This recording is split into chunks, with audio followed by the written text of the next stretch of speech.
ಹೆಸರು ಮಂಜುನಾಥ್ ಅಂತೇಳಿ ಹೊಸಕೋಟೆ ತಾಲೂಕು ಜಡಿಗೆನಹಳ್ಳಿ ಹೋಬಳಿ ಎಳ್ಚಾಮನಹಳ್ಳಿ ಗ್ರಾಮಕ್ಕೆ ಸೇರಿದಂಥ ಸರ್ವೆ ನಂಬರ್ 14 ಬಾರ್ 9 7 8 ಮತ್ತು 22 ಮತ್ತು 31 30 ಇಷ್ಟು ಸರ್ವೆ ನಂಬರ್ಗಳು ಬಂದು ನಮ್ಮ ದಾಖಲಾತಿಗಳಿರೋಂಥದ್ದು.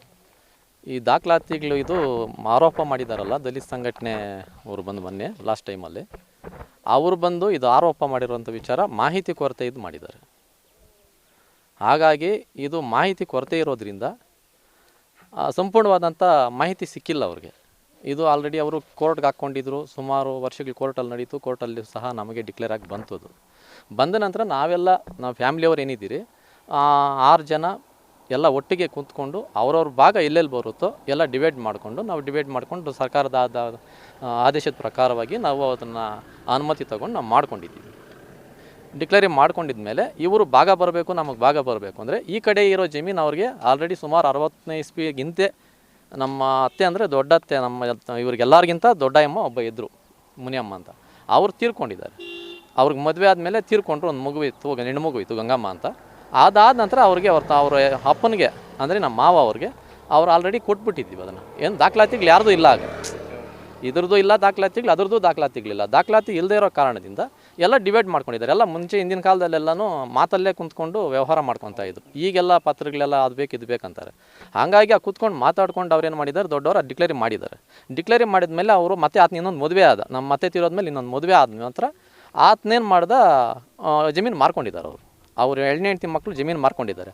ದೊಡ್ಡ ಹೆಂಡ್ತಿ ಮಗಳು ಬಂದವರು ನಮಗೆ ಭಾಗ ಬೇಕು, ಇದರಲ್ಲೂ ಭಾಗ ಇದೆ, ಅದರಲ್ಲೂ ಭಾಗ ಇದೆ ಅಂತಾರೆ. ಅಂದರೆ ಈಗೆಲ್ಲ ಒಟ್ಟು ಕುಟುಂಬ ಆಗಿತ್ತು ಮುಂಚೆ, ಹಾಗಾಗಿರೋದ್ರಿಂದ ಡಿವೈಡ್ ಆದಮೇಲೆ ಎಲ್ಲ ಸಪ್ರೇಟ್ ಆಗಿದೆ. ನಾವು ಡಿಕ್ಲೇರ್ ಎಲ್ಲ ಇತ್ತೀಚೆಗೆ ಒಂದು 6 ತಿಂಗಳಿಂದ ಎಲ್ಲ ಡಿಕ್ಲೇರಿ ಮಾಡ್ಕೊಂಡಿದ್ದೀವಿ. ಡಿಕ್ಲೇರಿ ಮಾಡ್ಕೊಂಡಿರೋದ್ರಿಂದ ಅವ್ರಿಗೆ ಇದಕ್ಕೆ ಸಂಬಂಧನೇ ಇಲ್ಲ. ಅವರು ಇದರಲ್ಲಿ ಬಂದು ಕೇಳೋ ಹಕ್ಕು ಬರಲ್ಲ ಅವ್ರಿಗೆ.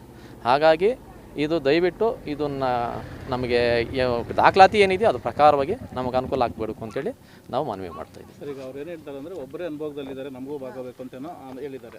ಅದ್ರ ಬಗ್ಗೆ ಸರ್, ಇದು ಒಬ್ಬರು ಅನುಭವದಲ್ಲಿಲ್ಲ. ನೋಡಿ, ಅಲ್ಲಿ ಗೆನಮೆ ಹಾಕಿದಾರಲ್ಲ, ಇಲ್ಲಿ ನೋಡಿ ಇವ್ರದ್ದು ಈ ಕಡೆದು ಸೆಂಟ್ರಲ್ ಇರೋದು ನೋಡಿ, ಸೆಂಟ್ರಲ್ ಇರೋದು ಒಬ್ಬರದು. ಅದಾದಮೇಲೆ ಆ ಕಡೆ ಇರೋದು ಒಬ್ಬರದು, ಇನ್ನೊಬ್ರು ಲಾಸ್ಟ್ 4 ಭಾಗ ಇದರಲ್ಲಿ ಇಟ್ಕೊಂಡಿದ್ದಾರೆ. ನಮ್ಮಿಬ್ಬರಿಗೆ ಸಪ್ರೇಟ್ ಬೇರೆ ಕಡೆ ಇರೋದು ನಮಗೆ ಕೊಟ್ಟಿದ್ದಾರೆ.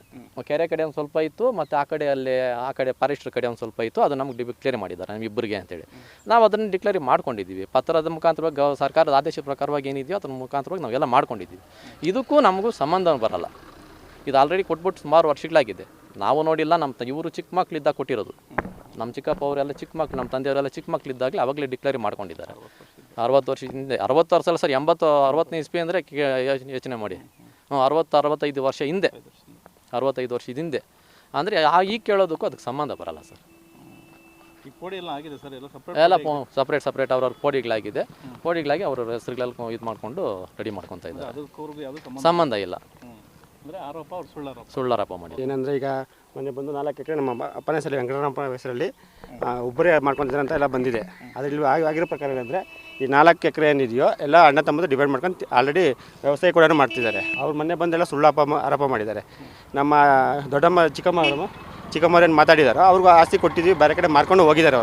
ಅವ್ರ ಮನೆಯೂ ಇದೆ, ಮನೇಲಿರೋಕ್ಕಾಗಲ್ಲ ಅಂತ ಅವ್ರು ಹೋಗಿದ್ದಾರೆ. ಎಲ್ಲ ಬಂದು ಎಲ್ಲ ಸುಳ್ಳು ಆರೋಪ ಮಾಡಿದ್ದಾರೆ. ಬಂದು ಎಲ್ಲ ಡಾಕ್ಯುಮೆಂಟ್ ಚೆಕ್ ಮಾಡಿಕೊಂಡು ಆಮೇಲೆ ಮುಂದುವರಿಸ್ಬೇಕು ಅಂತ ನಾವು ವಿನಂತಿ ಸರ್. ಭಾಗ ಬರಬೇಕು, ಒಬ್ಬರೇ ಹಾಕ್ಕೊಂಡಿದ್ದಾರೆ, ಎಲ್ಲ ಸುಳ್ಳು ಆರೋಪ ಸರ್. ಆಲ್ರೆಡಿ ಅವ್ರು ಕೊಟ್ಟಿದ್ದಾಯಿತು, ಎಲ್ಲ ಮಾರ್ಕೊಂಡು ತಿಂದಿದ್ದಾಯಿತು. ಅವ್ರು ಉಳ್ಕೊಳ್ಳೋಕ್ಕೆ ಯೋಗ್ಯತೆ ಇಲ್ದಂಗೆ ಹೋಗಿದ್ದಾರೆ. ಇಲ್ಲಿ ಇರೋಕ್ಕೆ ಯೋಗ್ಯತೆ ಇಲ್ಲದಂಗೆ ನಾವು ಉಳಿಸ್ಕೊಂಡವ್ರು ವ್ಯವಸಾಯ ಮಾಡ್ತಾಯಿದ್ದೀವಿ. ಇಲ್ಲಿ ವ್ಯವಸಾಯ ಉಳಿಸ್ಕೊಂಡು, ಯಾಕೆಂದರೆ ನಮಗೆ ಬೇರೆ ದಾರಿ ಇಲ್ಲ, ಇಲ್ಲಿ ವ್ಯವಸಾಯನೇ ನಮ್ಮ ದಾರಿ. ಅದರಿಂದ ನಾವು ಉಳಿಸ್ಕೊಂಡು ವ್ಯವಸಾಯ ಮಾಡ್ತಾಯಿದ್ದೀವಿ.